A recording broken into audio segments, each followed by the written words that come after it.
আসসালামু আলাইকুম, নার্গিস মজিদ লিমা স্বাগত জানাচ্ছি এনটিভির মধ্যরাতের খবরে। ক্রাউন সিমেন্ট শিরোনাম দেখছিলেন, এবার পুরো খবর। পারমাণবিক বিদ্যুৎ উৎপাদন যুগে প্রবেশ করল বাংলাদেশ। রূপপুর পারমাণবিক বিদ্যুৎ কেন্দ্রের প্রথম ইউনিটে মঙ্গলবার থেকে জ্বালানি লোডিং শুরুর মাধ্যমে পরমাণু বিদ্যুৎ উৎপাদনের পথে আরও এক ধাপ এগিয়ে গেল দেশ। এর উদ্বোধন করে বিজ্ঞান ও প্রযুক্তি মন্ত্রী ফকির মাহবুব আনাম বলেন, জ্বালানি নিরাপত্তা নিশ্চিতের মাধ্যমে আত্মনির্ভরশীল বাংলাদেশ বিনির্মাণে এই কেন্দ্র ভূমিকা রাখবে। পাবনার এবিএম ফজলুর রহমানকে সঙ্গে নিয়ে রূপপুর থেকে আরও জানাচ্ছেন আরাফাত ইসলাম। ক্যামেরায় ছিলেন রাজু আহমেদ রুবেল।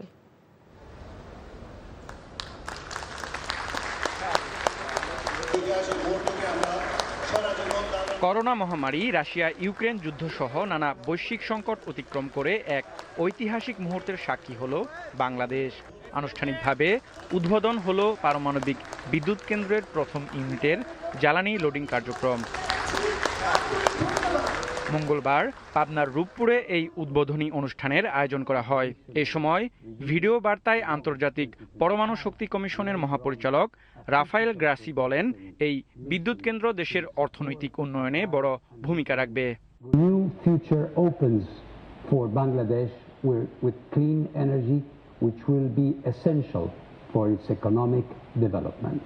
আর বিজ্ঞান ও প্রযুক্তি মন্ত্রী ফকির মাহবুব আনাম বলেন, রূপপুর পারমাণবিক বিদ্যুৎ কেন্দ্র বাংলাদেশের জ্বালানি খাতে নতুন দিগন্তের উন্মোচন করল।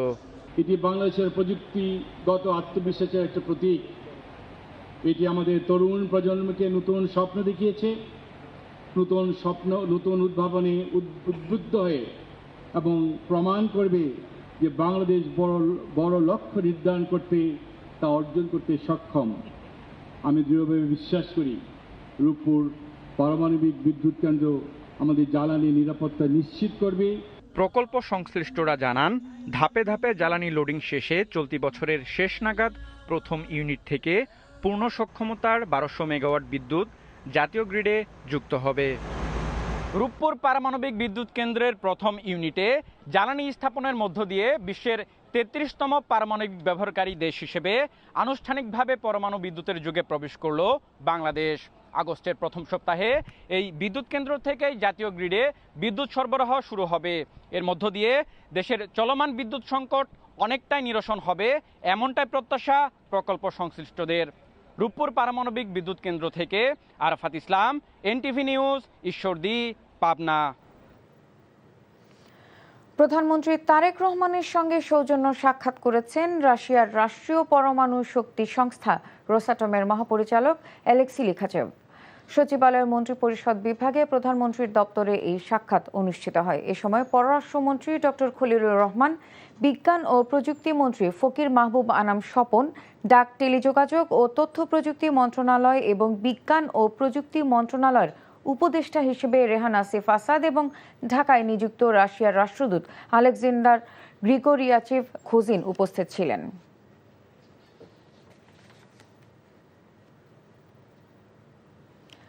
মুক্তিযোদ্ধার পরিবারের কেউ জামায়াত করতে পারে না, বিএনপির সংসদ সদস্য ফজলুর রহমানের এমন মন্তব্যে উত্তপ্ত হয়ে ওঠে সংসদ। এ সময় বিরোধী দলীয় নেতা ডাক্তার শফিকুর রহমান তার বক্তব্য এক্সপাঞ্জ করার দাবি জানিয়ে বলেন, রাজনৈতিক দল বেছে নেওয়া প্রত্যেকের সাংবিধানিক অধিকার। পরে স্পিকার বলেন, দুজনের অসংদীয় সব শব্দই এক্সপাঞ্জ করা হবে। বিষয়টি নিয়ে বক্তব্য দেন স্বরাষ্ট্রমন্ত্রী ও জামায়াতের কয়েকজন সংসদ সদস্য। নিয়ামুল্লাজিৎ সাদেকের রিপোর্ট।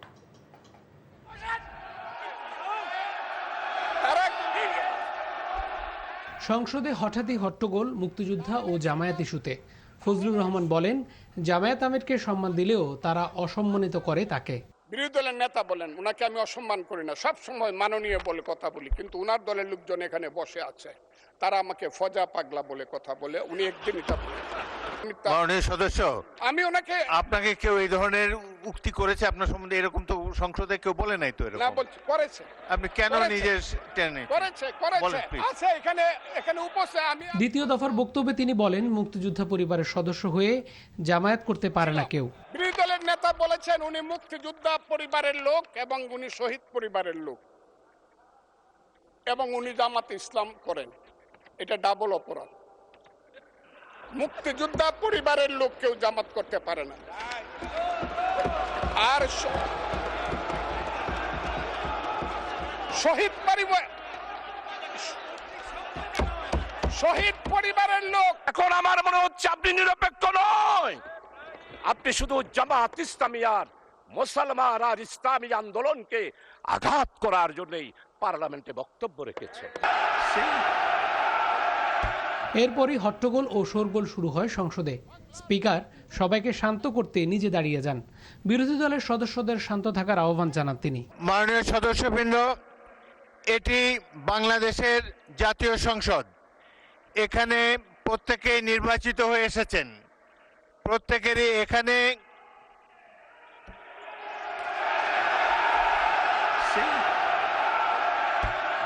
পরে বিরোধী দলীয় নেতা বলেন, ব্যক্তিগত আক্রমণ করা হয়েছে তাকে। রাজনৈতিক দল করার অধিকার সংবিধান সবাইকে দিয়েছে।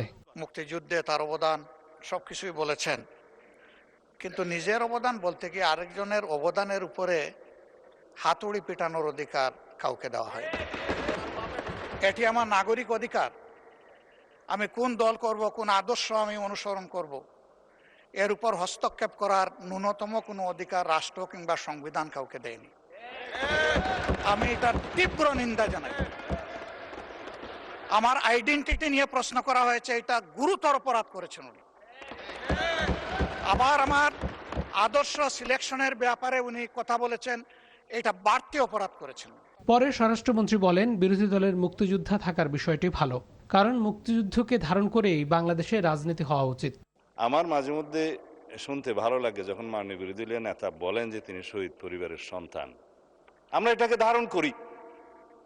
কয়েকজন মুক্তিযোদ্ধা, বীর মুক্তিযোদ্ধা বিরোধী দলে আছে।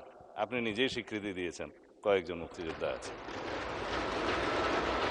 আমরা এখানে যখন জাতীয় মুক্তিযোদ্ধা কাউন্সিলের বিলটা পাশ করি, আপনার নিশ্চয়ই স্মরণে আছে, বিরোধী দল কিন্তু ওয়াকআউট করে নাই, এখানেই ছিল, না ভোটও দেয় নাই, এখানেই ছিল। আগামী 30 এপ্রিল ত্রয়োদশ জাতীয় সংসদের প্রথম অধিবেশনের সমাপ্তি হতে পারে বলে জানা গেছে। Niamul Aziz Sadek, NTV news, Dhaka. 5 আগস্টের পর নাহিদ ইসলাম সহ তরুণ নেতাদের অনেকের বিরুদ্ধে দুর্নীতির অভিযোগ করেছেন পররাষ্ট্র প্রতিমন্ত্রী শামা ওবায়দ। জবাবে প্রমাণ হাজির করার চ্যালেঞ্জ ছুড়ে দেন বিরোধী দলীয় চিফ হুইপ নাহিদ ইসলাম। সংসদে রাষ্ট্রপতির ভাষণের উপর আলোচনায় এমন বক্তব্য উঠে আসে। 5 আগস্টের পরে যে সরকার গঠিত হয়েছে, সেই সরকারে আমাদের যারা নবীনরা ছিলেন, আমাদের ভাইরা ছিলেন, তাদের বিরুদ্ধেও আনফরচুনেটলি গত 1.5 বছরে দুর্নীতির অভিযোগ উঠেছে। এটা কিন্তু মাননীয় স্পিকার, যখন আমরা নতুন বাংলাদেশের কথা বলি, নতুন অভ্যুত্থানের কথা বলি, নতুন প্রজন্মের কথা বলি, তখন আমরা এই জিনিসটা আশা করি না। দুর্নীতির অভিযোগ যদি উনি বললেন, ওনারাই সরকারে আছেন, ওনাদেরকে এটা প্রমাণ করতে হবে। এটার প্রমাণ জাতীয় সংসদে যদি বলেছে, ওনাদেরকে এই প্রমাণ দিতে হবে নাহিদ ইসলামের নামে কি দুর্নীতির অভিযোগ উঠেছে, নাহিদ ইসলাম কোথায় দুর্নীতি করেছেন। মাননীয় স্পিকার, আমি সেই প্রমাণ ওনাদের কাছে চাচ্ছি। প্রধানমন্ত্রী তারেক রহমান বলেছেন, একজন মানুষ অর্থের অভাবে ন্যায় বিচার থেকে বঞ্চিত হওয়া একটি গণতান্ত্রিক রাষ্ট্রে কাম্য নয়। যে কোনো রাষ্ট্র এবং সমাজের অগ্রগতি ও শান্তির ভিত্তি হচ্ছে ন্যায় বিচার। তিনি আরো বলেন, ন্যায় বিচার শুধু আদালত ও আইনের বিষয় নয়, এটি একটি মানবিক দায়িত্বশীল রাষ্ট্র ব্যবস্থার মূল শক্তিও। ইফতেখার রেজার রিপোর্ট।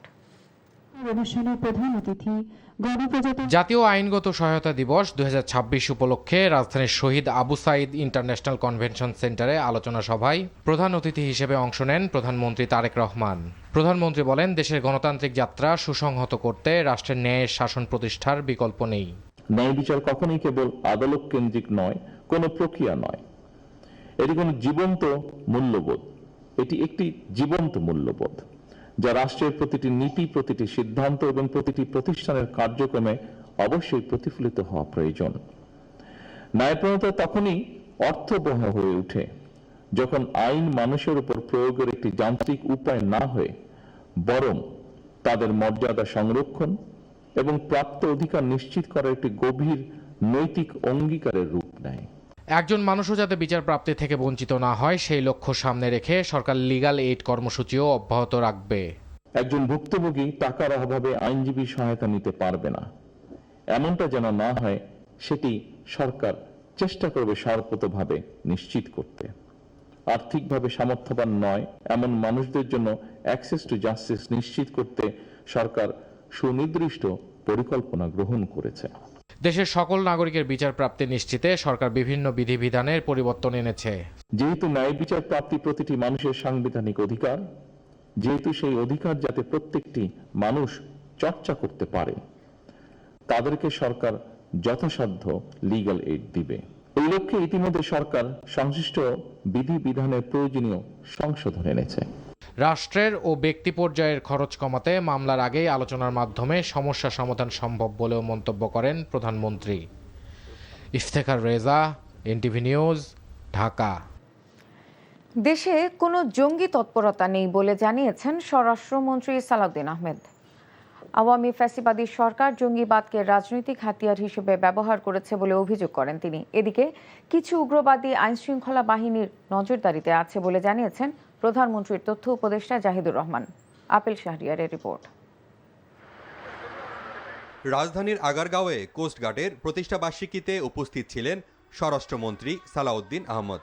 সদর দপ্তরে আয়োজিত অনুষ্ঠানে বীরত্ব ও সাহসিকতার স্বীকৃতি স্বরূপ 14 জনের হাতে পদক তুলে দেন তিনি। অনুষ্ঠান শেষে সাংবাদিকদের সঙ্গে কথা বলেন মন্ত্রী। দেশে জঙ্গিবাদের ঠাঁই নেই বলে জানান তিনি। আমাদের দেশে এরকম কোনো তৎপরতা নেই। কিছু এক্সট্রিমিস্ট গ্রুপ থাকে, পৃথিবীর সব দেশে এরকম অ্যাক্টিভ থাকে, রেডিক্যাল কিছু ফোর্স থাকে। সবসময় বিভিন্ন রাষ্ট্রীয় দিবসে কিছু সেরকম সাবধানতা আমরা অবলম্বন করে থাকি রাষ্ট্রীয় দিবস সমূহে। আর গুরুত্বপূর্ণ স্থাপনা যেগুলো কেপিআই বলে, কি পয়েন্ট ইনস্টলেশন, ওগুলোতে সবসময় আমরা আমাদের এসওপি মানে স্ট্যান্ডার্ড অপারেশনাল প্রসিজিওর অনুসারে আমরা সেগুলো গুরুত্ব সহকারে বিভিন্ন বাহিনীর সহায়তা নিয়ে থাকি। অন্যদিকে পিআইডি সম্মেলন কক্ষে প্রধানমন্ত্রী তথ্য উপদেষ্টা জাহিদুর রহমান সাপ্তাহিক নিয়মিত সংবাদ সম্মেলনে জঙ্গিবাদ সহ নানা ইস্যুতে কথা বলেন। তার আগের সরকারের সময় জঙ্গি সমস্যাকে যেই স্কেলে দেখানো হয়েছে, এটা তাদের ক্ষমতায় থাকার একটা ন্যারেটিভ হিসেবে তারা ব্যবহার করেছিলেন। পরবর্তীতে যে সরকারের সময়, ইন্টারিমের সময় এই আলাপ কেউ কেউ করার চেষ্টা করেছে যে বাংলাদেশে কোনো জঙ্গি নেই, এটাও আরেকটা এক্সট্রিম, এটাও ভুল কথা। বাংলাদেশে একটা পর্যায়ে মিলিটেন্সি জঙ্গিবাদ ছিল, আছে, সেটাকে আমরা আসলে কমব্যাট করতে চাই। গোয়েন্দা নজরদারি বাড়ানোর পাশাপাশি উগ্রবাদের অপতৎপরতা বন্ধে আইনশৃঙ্খলা বাহিনী কাজ করছে বলে জানান তিনি। Apple Shahriar, NTV news, Dhaka. বিএনপির আইন সম্পাদক হলেন সুপ্রিম কোর্ট আইনজীবী সমিতির সাবেক সম্পাদক ও জাতীয়তাবাদী আইনজীবী ফোরামের সুপ্রিম কোর্ট শাখার সভাপতি ব্যারিস্টার বদরুদ্দোজা বাদল। মঙ্গলবার দলটির সিনিয়র যুগ্ম মহাসচিব রুহুল কবির রিজভী স্বাক্ষরিত প্রেস বিজ্ঞপ্তিতে বিষয়টি নিশ্চিত করা হয়। এর আগে বিএনপির জাতীয় নির্বাহী কমিটির সহ প্রশিক্ষণ সম্পাদক ছিলেন বদরুদ্দোজা বাদল। মালয়েশিয়ার বুকিত বিনতাংয়ে বাংলাদেশি উদ্যোক্তা হাজি হাসান আলীর আইন বুটিক ও সুভেনিয়ার নতুন শাখা উদ্বোধন হয়েছে। এনটিভির স্টাফ করেসপন্ডেন্ট কায়সার হামিদ হান্নান জানান, শোরুমটিতে বাংলাদেশ, মালয়েশিয়া ও ইন্দোনেশিয়ার ফ্যাক্টরি থেকে সরাসরি আনা বাটিক পোশাক ও সুভেনিয়ার পাইকারি দামে পাওয়া যাবে।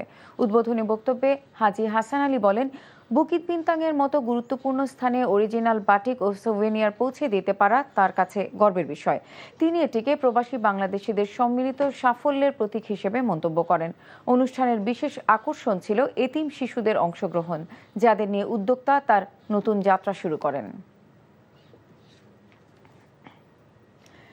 সঙ্গীতের সুরে আবারও শ্রোতাদের মন জয় করতে পঞ্চমবারের মতো একক সঙ্গীত সন্ধ্যা আয়োজন নিয়ে হাজির হচ্ছেন সঙ্গীত শিল্পী অমিত রায়। আগামী 2 মে কানাডার অন্টারিওর এজাক্সে হারউড এভিনিউ নর্থে অনুষ্ঠিত হবে এই সুরেল আয়োজন। অনুষ্ঠানে একক সঙ্গীত পরিবেশনায় গান শোনাবেন অমিত রায় নিজেই। অনুষ্ঠানের বিশেষ আকর্ষণ হিসেবে থাকছে কিংবদন্তি শিল্পী মান্না দে সহ অন্যান্য প্রখ্যাত শিল্পীদের অমর সব গান। আয়োজকরা বলছেন, পুরনো স্মৃতি, আবেগ আর সুরের মেলবন্ধনে সাজানো এই আয়োজন সঙ্গীত প্রেমীদের জন্য স্মরণীয় অভিজ্ঞতা হয়ে থাকবে। দর্শকদের জন্য গেট খোলা হবে বিকেল 5:30। এই ছিল মধ্যরাতের খবরে। এই খবরের ভিডিও সহ আপডেট জানতে ভিজিট করুন এনটিভি অনলাইন www.ntvbd.com। এছাড়াও এনটিভির জনপ্রিয় সব অনুষ্ঠান ও খবরের আপডেট জানতে ভিজিট করুন আমাদের ইউটিউব ও ভেরিফাইড ফেসবুক পেজে। ধন্যবাদ সবাইকে।